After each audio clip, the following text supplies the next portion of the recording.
Tonight, in this edition of the primetime newscast on Equinoxe television, an erection of an effigy of a French national at Modibi Bonakwamwa in Accra, Cameroon's capital, economic capital, sparks widespread criticisms from city dwellers who say that it is a modern form of colonization. In this newscast, we shall be telling you how a Douala-based activist destroyed the monument today alongside some youths. A hostile reception for the division officer from Bonge Meme division of the southwest region of Cameroon who embarked on a socio-economic tour. It continued today in that part of the country. And we shall be taking you at the level of the Senate, where senators of the Social Democratic Front are announcing plans to boycott deliberations at the level of the upper house of parliament. A meeting between 5 of the SDF senators and the Senate president has been announced. Those are headlines. Stay with us for the details.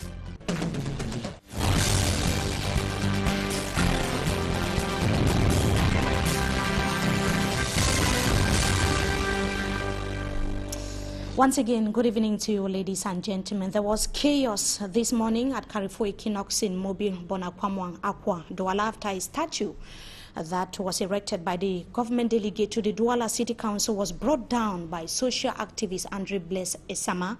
The activist, who was joined by other youths, stressed on the need for Cameroonian icons to be given such honors and not foreigners. Innocent Aze was there. He brought back the following report. He has put up another spectacular and crowd-pulling show Thursday morning at the Mobile Bonakwamwa roundabout after spending a couple of hours under police custody Wednesday.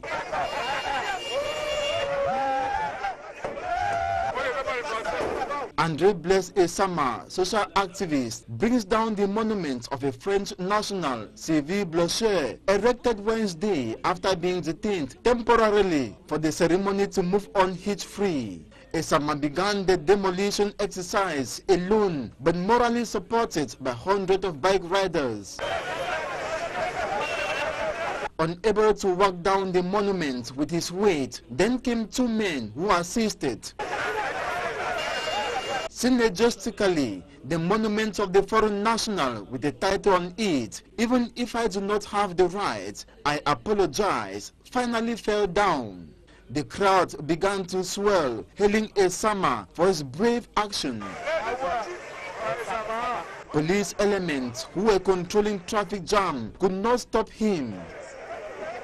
Before police enforcement, Andre Blaise Esama had been transported away from the scene by some motorbike riders. His action was highly appreciated by almost everyone constituting the crowd. It's not more the problem of Esama. It's not more the problem of one Cameroonian. It's the problem of all Cameroonians. And we say no to Esama. Do a very good thing. I'll be very happy because it's not be normal. Andre Blaise Esama is hailed for struggling against the promotion of modern forms of colonization by administrative and some traditional authorities of the littoral region.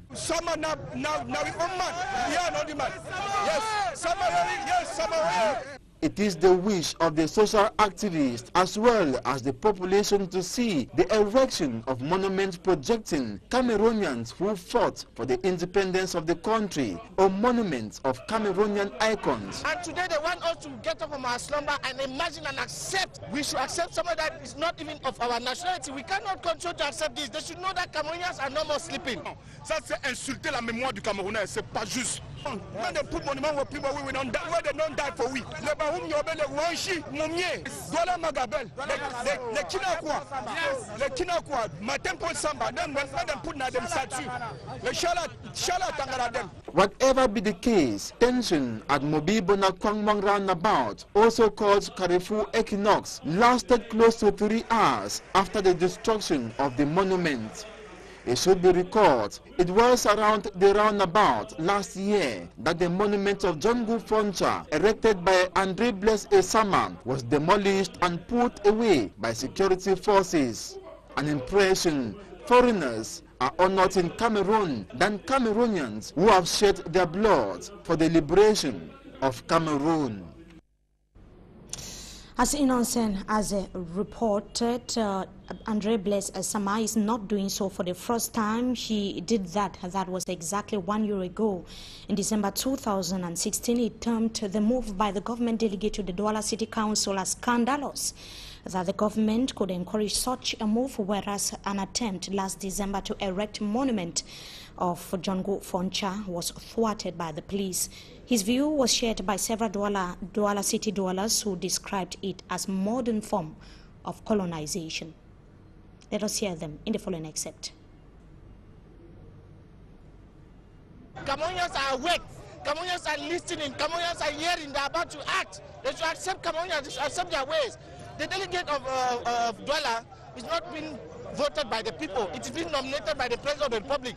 But we should learn to hear the voice of the people, because the voice of the people is more majority, is in a majority than the voice of the few government that is there. So the government must learn to take from the people. We will not continue to accept monuments of foreigners to be installed in public places where we have great people that have fought for Cameroon for as so many years as they could, and we have never seen any of their monuments be installed. So they should not go after Esama by saying that research Esama. It is a problem of all the Cameroonians, how the Cameroonians stand up to say, no, we don't want it anymore. That's it. I think it's a new colonization, because when we see the way French is reacting at the moment, it's not as if we are pleading with a lot of things from France. We need to accept that Cameroonians are energetic, and we refuse this new way of colonization at all ways. The Cameroonian people have said they want monuments of their great warriors to be installed in public places and no more the monuments of foreigners. That's it. At the level of the nation's capital, SDF senators have announced plans to disrupt deliberations at the Senate. Our reporters on the ground say that the Senate President Masen Yatinji is currently holding an in-camera meeting with Jean Sumelo and 4 of his collaborators for the principal opposition political party, the SDF. It should be noted that there was a violent quarrel at the level of the Senate just about 1 day ago between SDF senators and one of the CPDM. It led to a meeting that held yesterday between the two and the Senate President. We, of course, will be keeping you updated as far as the situation is concerned at the level of the Senate. And a bureau meeting at the level of the National Assembly yesterday was simply ignored, or ignored the Anglophone crisis, which the SDF MPs have insisted must be brought to the table. The in-camera meeting, which lasted for 1 hour 30 minutes, focused on legislative businesses and the National Assembly building, which went into flames November this year. Honorable Joseph Mbandam said that the structure, whose 5 floors were destroyed, is not safe for MPs, and added that Anglophone crisis was not on the agenda of the bureau meeting that took place yesterday. The SDF MPs disrupted several sessions, claiming or blaming CPDM MPs and House Speaker Kavaye Gejibril for neglecting the current Anglophone crisis. And we are equally having information that the Defense Minister Joseph Bitia Somo would be in Boya tomorrow to pay military honors to elements of the defense forces killed in Manyu Division of the southwest region of the country. 2 of the soldiers died in Otu, that is a village in Manyu, while 4 were killed in Mamfe few days ago by some unknown individuals. A security meeting after the said military honors has equally been announced. We talk about a hostile reception for the divisional officer from Bonge. We are still in the southwest region of Cameroon as he toured around some villages. Yesterday, some chiefs expressed worries of increasing insecurity, the problem of bad roads, lack of potable water. The divisional officer from Bonge subdivision continued his socio-economic tour today. Let us take a look at the atmosphere that reigned in 4 villages in Bonge yesterday in the following report.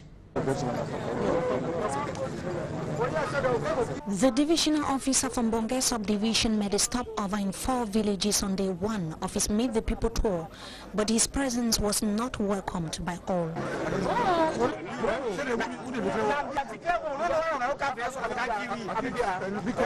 In the Kwakwa village, for instance, it took minutes of stiff resistance from some youths, violent quarrel before the DO gained access to the ceremonial ground.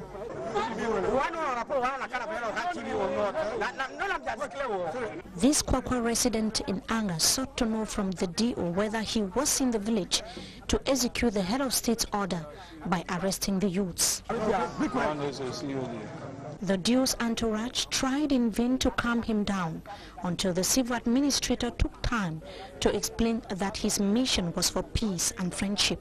I came to visit you and visit you, but I'm surprised to say that I'm sending military to come and arrest you. Of what? No. Is there any matter? No.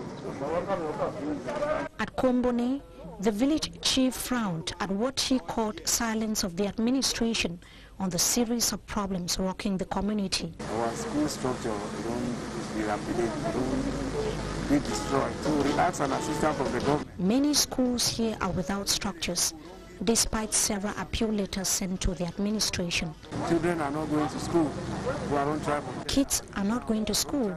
Potable water is lacking in this village, and there is also the problem of constant land title dispute that the duo failed to talk about. We have a problem of land. We also get a problem of water, lack of we'll talk about it. During the Meet the People tour, the duo made it known to the people that reinforcing security in its area of command is a priority as instructed by the President of the Republic. Security measure, everybody is involved. It's a matter of everybody, but in Bonga, in my knowledge, like the head of state prescribed. He described Mbonge as a peaceful locality due to efforts by the administration to secure lives and properties. We live in peace in Bonga.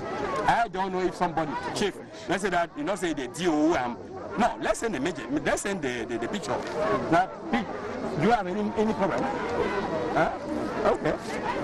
But the declarations of the divisional officer were put to question when the people of Mbanga Bakundu accused the brigade commander of terrorizing, threatening and radicalizing the youths. He caused panic himself because every night he made gunshots on the air where the security is not threatened in the locality, thereby causing havoc and panic in the minds of the people.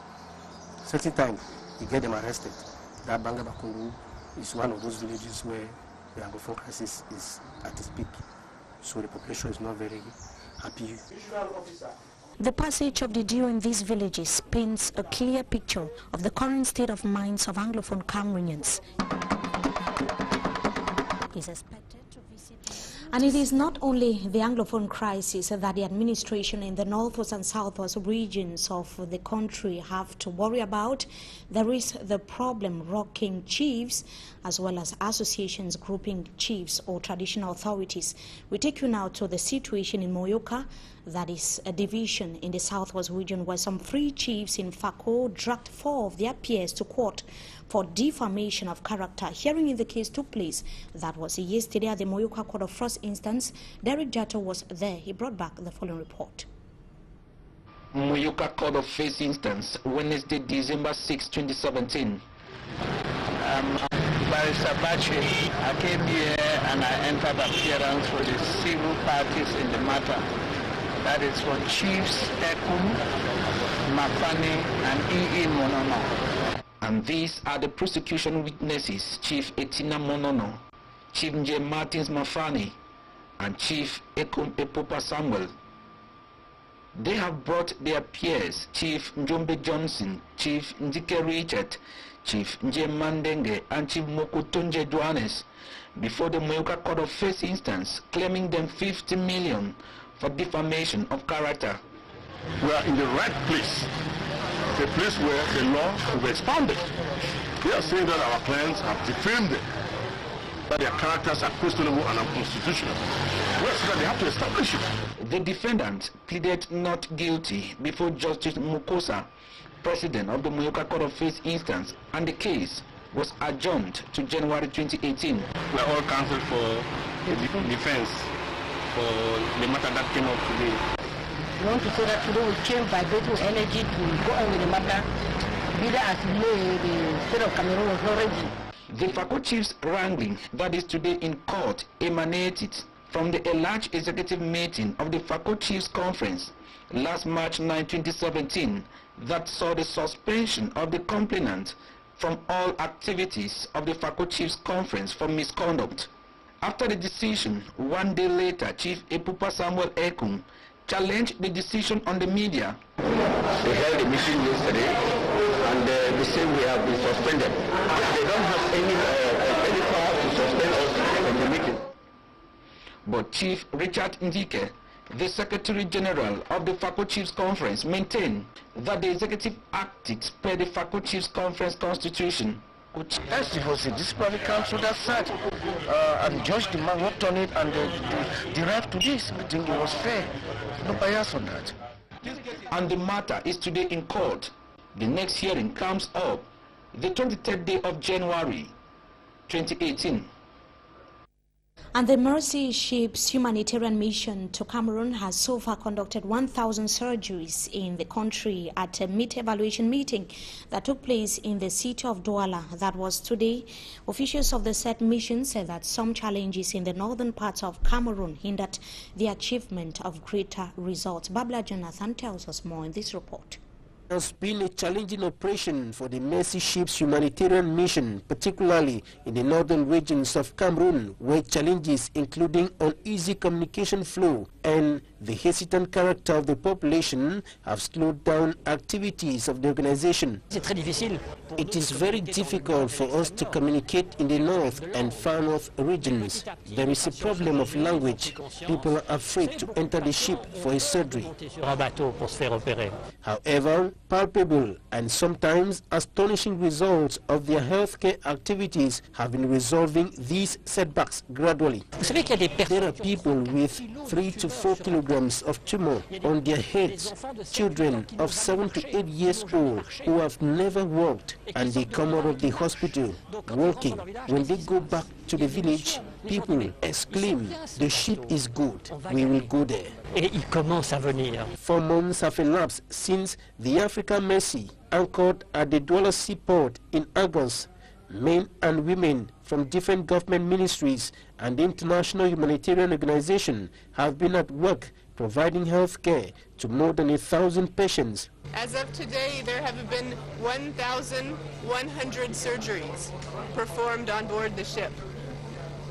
People who have been treated include children with cleft lips and palates, children born with congenital defects in their legs like club foot, people who are blind from cataracts, and orthopedic patients.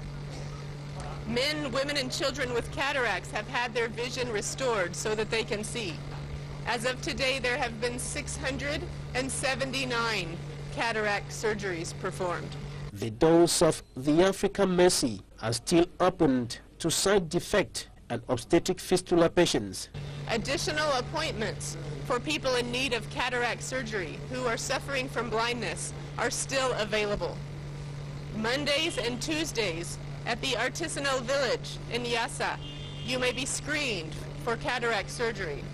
Also on Wednesdays and Thursdays at Parkour Vita, we are screening for cataract patients. So far, 138 women have been treated for fistulas, and we are continuing to look for more women who are in need of this type of surgical care. The world's largest civilian hospital ship, the African Mercy, operated by Mercy Ships, still has 6 months to perform more surgeries in Cameroon.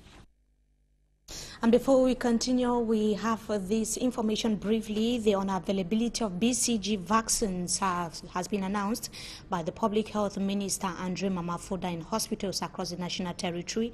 They are vaccines against tuberculosis. The Public Health Minister Andre Mamafoda has, however, reassured patients and Cameroonians in general that the vaccines would be made available in the coming days in hospitals across the country. The National Anti-Corruption Commission, Equinoxe, says that implicating university students in the fight against corruption is primordial as it constitute leaders of tomorrow. It was during a gathering that took place on the campus of the University of Ngaoundéré. Jacques Ekwekinge is a permanent correspondent in the Adamawa region. He tells us more. UNAC officials have understood that fighting corruption should begin from the grassroots, particularly with those called to be tomorrow's leaders. Reasons why members of the commission were at the University of Ngaoundéré to create a club to help fight the phenomenon. I think the Equinoxe has come today to install a club of integrity. And the work which will be done by the club is to instill or to impact on the students the notions of good governance, nation of good citizenship, and all those attitudes will enable us to clear up the evils we have in our society. A gesture appreciated by the Ngaoundere University authorities, who are trainers of tomorrow's leaders. We seek for excellence in the University of Ngaoundere. And when you talk of excellence, you talk of the morality of the person. We are not here just to put knowledge, but we are here to make sure the citizens that leave the University of Ngaoundere are complete. And they cannot be complete without integrity, because they are going to be the Cameroonians of tomorrow. They are living here to be able to create the society of tomorrow. And if you lack integrity, then there is no way we can build a successful nation. Critics have all the same rubbish of initiative, saying after studies, the students who are employed by the government integrate a system which leaves them with no option than corruption. And that report brings us to the end of this edition of the Primetime Newscast on Equinoxe Television. Viewers, so thank you so much for joining us as usual. Wishing you a blessed stay in the company of our programs until we meet again. Goodbye.